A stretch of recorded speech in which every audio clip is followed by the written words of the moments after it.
ನಿಂದ ನೇರವಾಗಿ ಕಣಿಗನಾಳು, ಎರೆಹಂಚನಾಳು, ಚಿಕ್ಕನಕೊಪ್ಪ, ಕುಕನೂರು ಪಟ್ಟಣಕ್ಕೆ ಸೇರುವಂಥ ರಸ್ತೆ ಒಂದು ಕಣಿಗನಾಳು ಗ್ರಾಮದಿಂದ ಎರೆಹಂಚಾಳು ಗ್ರಾಮದವರೆಗೆ ಟೋಟಲ್ 13 ಕಿಲೋಮೀಟ್ರ್ ಅಷ್ಟೇ. 13 ಕಿಲೋಮೀಟ್ರ್ ಅಷ್ಟೇ. ಗದಗ ಜಿಲ್ಲೆ ವ್ಯಾಪ್ತಿಗೆ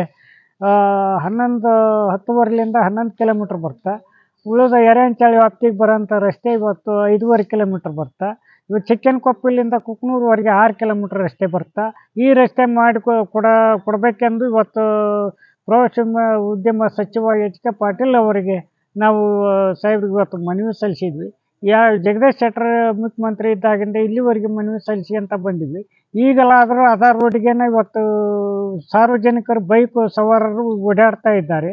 ಜಾಲಿ ಬೆಳೆದವು, ಎಲ್ಲ ಬೆಳೆದವು. ಆ ರಸ್ತೆ ಮಾಡೋದ್ರಿಂದ ಸುತ್ತಿ ಬಳಸಿ ಬರೋದಕ್ಕಿಂತ ಒಳ ರಸ್ತೆ ಆಗುತ್ತಾ. ಇವಾಗ ಕುಕನೂರ್ಲಿಂದ ಗದಗ ಬರ್ಬೇಕಾದ್ರೆ ಇವತ್ತು 60ರಿಂದ ಚಿಲ್ಲರ ಕಿಲೋಮೀಟ್ರ್ ಆಗುತ್ತೆ.